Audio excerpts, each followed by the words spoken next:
Hi అండి. Welcome to లతారాశం. ఈరోజు ఒక మంచి టేస్టీ రెసిపీ తయారు చేసుకుంటున్నామండి. ఈ పాటికే మీకు అర్థమై ఉంటుంది. మీకు కానీ ఇంత మంచి స్పాంజీగా టేస్టీగా రావాలనుకుంటే వీడియో స్కిప్ చేయకుండా చూడండి. చాలా బాగుంటుంది వీడియో. ఇంత టేస్ట్గా మీరు కానీ తినాలనుకుంటున్నారా? అయితే ప్రాసెస్ చూసేద్దాం. ఇప్పుడైతే ఒక బౌల్ తీసుకోవాలి. తీసుకున్నాక 3 స్పూన్ల పెరుగు తీసుకోవాలండి. ఒక చిన్న కప్పు అయితే సరిపోతుందండి. మంచి టేస్ట్గా ఉన్న పెరుగు తీసుకోండి.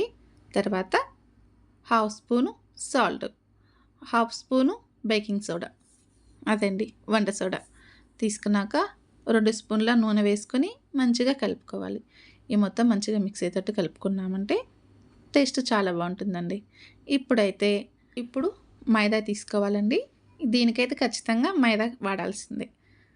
నేనైతే ఇక్కడ ఒక హాఫ్ కేజీ దాకా తీసుకున్నానండి. మనం ముందుగా వేసుకున్న పెరుగు సాల్ట్ ఉంది కదండి, అది మొత్తం పిండిలో కలిసేంత వరకు కలుపుకున్నాక కొంచెం కొంచెం నీళ్ళు వేసుకొని మన చపాతి ముద్దలాగా కలిపేసుకోవాలి. ఇలా కలిపేసుకోవాలండి. ఇలా కలిపేసుకున్నాక ఒక మూత పెట్టేసుకొని ఒక హాఫ్ అన్ అవర్ పక్కన పెట్టేసుకుందాము. ఈలోపు పిండి అనేది మంచిగా నానిపోతుంది. ఇక్కడ నేను పాలకూర తీసుకున్నానండి. ఇవి 4 కట్టల పాలకూర అండి. మంచిగా కడిగేసుకోవాలి. కడిగాక 4-5 పచ్చిమిరపకాయలు, కొంచెం సాల్ట్, ఒక హాఫ్ స్పూను షుగర్ వేసుకొని కొంచెం వంట సోడా వేసుకొని 2 గ్లాసుల నీళ్ళు వేసుకోవాలండి. నీళ్ళు వేసుకున్నాక స్టవ్ ఆన్ చేసి స్టవ్ మీద పెట్టేసుకోవాలి. ఇది కొంచెం సేపు వేడి నీళ్ళల్లో మరిగితే చాలండి. మిరపకాయలు అయితే నేను కొంచెం పెద్ద సైజు వేస్తున్నాను కదా, అందుకని ఇలా చిన్న చిన్న పీసెస్గా తుంపేస్తున్నాను. చూడండి, ఇక్కడ మనకు పాలకూర అయితే మరిగింది కదా. నీళ్ళు మరిగితే చాలండి, ఎక్కువ ఉండడం అవసరం లేదు. ఇప్పుడు నీళ్ళని వడకట్టేసుకోవాలి. వడకట్టేశాక నీళ్ళన్నీ వేడి నీళ్ళు వడిపోయినాయి కదండి. ఇప్పుడు ఒక బాండీలో వేసుకొని ఐస్ క్యూబ్స్ ఉన్నా వేసుకోవచ్చండి. నేనైతే ఇక్కడ కూల్ వాటర్లో వేస్తున్నాను. నీళ్ళన్నీ వంపేసుకున్నాక మిక్సీ గిన్నెలో వేసుకొని పాలకూర ఒక 10 జీడిపప్పులు కానీ వేసుకొని మిక్సీ పట్టేసుకోవాలి. మిక్సీ పట్టి పక్కన పెట్టేసుకుందాము. ఇప్పుడు పన్నీరు తీసుకొని ఇలా చిన్న చిన్న పీసెస్గా కట్ చేసుకోవాలి. కొంచెం పెద్ద సైజు అయినా కట్ చేసుకోవచ్చు. నేనైతే కొంచెం చిన్న సైజులో కట్ చేశాను. అది మీ ఇష్టం బట్టి కట్ చేసుకోండి. ఇలా చూడండి, ఇలా ఈక్వల్గా కట్ చేసుకున్నాక స్టవ్ ఆన్ చేసి కడాయి పెట్టాక కొంచెం ఒక హాఫ్ గరిట నూనె వేసుకొని, నూనె వేడయ్యాక పన్నీర్ను కొంచెం కొంచెం వేసుకొని ఇలా ఫ్రై చేసుకోవాలి. ఇలా ఫ్రై చేసుకున్నామంటే పన్నీరు టేస్ట్ చాలా బాగుంటుంది. మీకు ఫ్రై చేసుకోకుండా అయినా చేసుకోవచ్చండి, డైరెక్ట్గా అలాగైనా వేసుకోవచ్చు. ఇలా ఫ్రై చేసుకున్నామంటే టేస్ట్ చాలా బాగుంటుంది.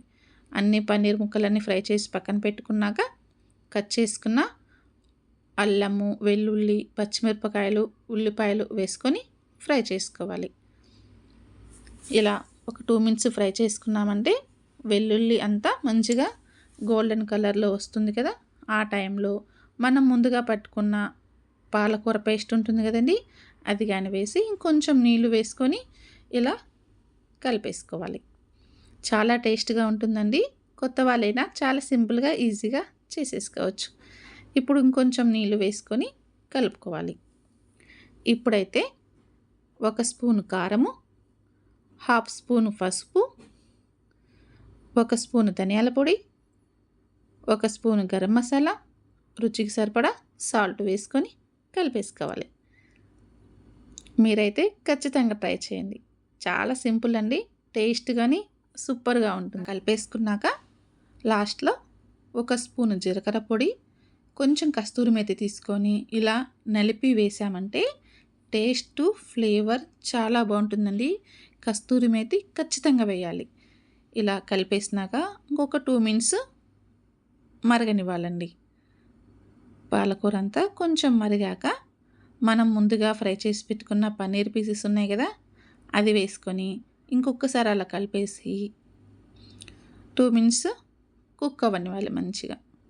ఇప్పుడండి అసలైన పాలక్ పన్నీర్ రెడీ అయిపోయిందండి. చాలా అంటే చాలా బాగుంటుంది. మీరైతే అస్సలు మిస్ చేసుకోవద్దు. కొత్త వాళ్ళైనా చాలా ఈజీగా ట్రై చేసుకోవచ్చు. చూడండి, మనకైతే పాలక్ పన్నీరు రెడీ అయిపోయింది కదా. స్టవ్ ఆపేసి పక్కన పెట్టేసుకుందామండి. ఇక్కడ మనము ముందు కలిపి పెట్టుకున్న పిండి అయితే రెడీ అయిపోయిందండి. ఇప్పుడు కొంచెం కొంచెం ముద్దలు తీసుకొని పొడిపిండి చల్లుకొని మనం చపాతీ ఎలాగైతే చాదుకుంటామో అలాగా కొంచెం చిన్న సైజులో స్ట్రైట్‌గా చదుకోవాలి. చాలా సింపుల్ అండి. టేస్ట్ గానీ అంతే బావుంటుంది. చూడండి చపాతీలాగా రౌండ్‌గా చేయకుండా కొంచెం ఇలా స్ట్రైట్‌గా చేశామంటే మనకు బటర్ నాన్ అనేది రెడీ అయిపోతుందండి. ఇలా పొడవుగా చాదుకున్నాక నల్ల నువ్వులు వేసుకోవాలి. లేదా మీ దగ్గర ఉల్లి ఇత్తనాలు ఉంటాయి కదా, ఉల్లి గింజలు అవి ఉన్నా వేసుకోవచ్చు. ఇలా నల్ల నువ్వులు వేసుకొని కొంచెం పైనుంచి కొత్తిమీర గాని వేసి ఇలా కొంచెం చపాతీ కర్రతోటి ఇలా ప్రెస్ చేసామంటే అంటుకుపోతాయి. ఉల్టా వేసుకొని అదే పిండిని పైనుంచి కొంచెం నీళ్ళు ఇలా తడపాలండి. తడపకపోతే మనకు పెన్నంకనేది అంటుకోదు. గ్యాస్ ఆన్ చేసి పెన్నము మంచిగా కాలాలండి. కాలినాక మనం ముందుగా చేసుకున్న బటర్ నాన్ ఉంది కదా, అది అంటుకుపోతుంది వేస్తే పెన్నం మీద. ఇలా ఉల్టాగానే వేసుకొని కాల్చుకోవాలి. చూడండి ఇలాగా కాల్చుకున్నామంటే మనకు బటర్ నాన్ అనేది మంచిగా రెడీ అయిపోతుందండి. తీసుకొని పక్కన ప్లేట్లో పెట్టేసుకున్నాక పైనుంచి నెయ్యన్న పూసుకోవచ్చు. మీ దగ్గర బటర్ ఉన్నా పూసుకోవచ్చండి. నెయ్యి పూసామంటే టేస్ట్ అయితే చాలా బాగుంటుంది. ఇదే ప్రాసెస్లో మిగతావన్నీ తయారు చేసుకోవచ్చండి. చూడండి మీకోసం ఇంకొకటి చూపిస్తున్నాను. ఇలా వేసుకున్నాక ఇది కానీ ఒక 2 మినిట్స్ ఉన్నాక మళ్ళీ ఉల్టా వేసుకొని కాల్చుకోవాలి. చూడండి ఇలాగా ఉల్టా వేసుకొని కాల్చామంటే కొత్తిమీర పెట్టిన సైడు మంచిగా ఇలా కాలుతుందండి. ఇలా చేసామంటే మనకు అచ్చం డాబా స్టైల్లోనే బటర్ నాన్ అనేది తయారైపోతుంది. చాలా సింపుల్గా బటర్ నాన్ అయితే తయారు చేసుకున్నాం కదా. ఇదే ప్రాసెస్లో మీరు కానీ చాలా సింపుల్గా బటర్ నాన్ తయారు చేసుకోవచ్చండి, అచ్చం డాబా స్టైల్లో.